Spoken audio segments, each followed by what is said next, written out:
Most of us save things, memorabilia, collectibles, items from our childhood or from our children, but for more than an estimated million Americans, the savings may get out of hand and cross over to a psychiatric condition known as compulsive hoarding. My mother's attitude is that each newspaper is almost like a book. You know, it's full of information.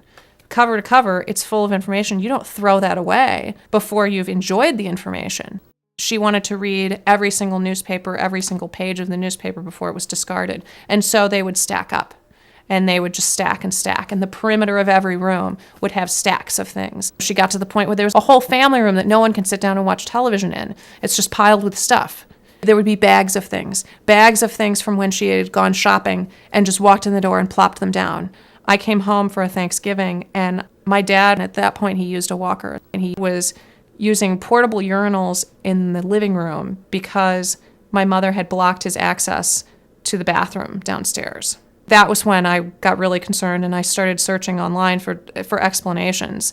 It's hard to know exactly where the line between collecting and hoarding really should be placed. It's crystal clear in severe cases that people have passed the line. There are people who have gone to the point where their houses are completely filled to the brim and they're living out in the patio, and there's no more room for them in their own homes.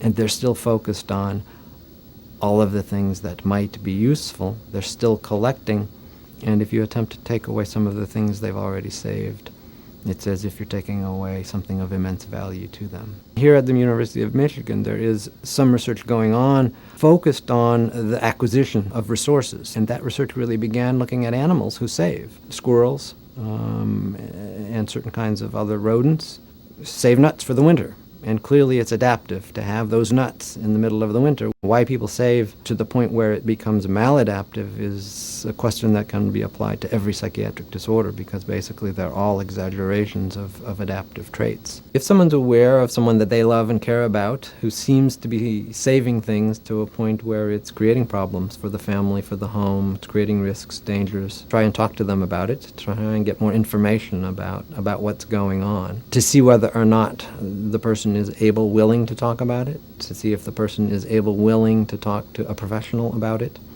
Because if cooperation can be obtained, it's much more likely to lead to a positive and successful outcome. My family did what the professionals tell you not to do, and that is that we stepped in and cleaned her house when she was not there and did not know what was happening. And she said, I feel as if I've been raped. That's how she described it. She's not seeking treatment for the disorder, so the behaviors are continuing, and we just need to keep up with it. We're bailing water out of a leaky boat. We have not patched the hole.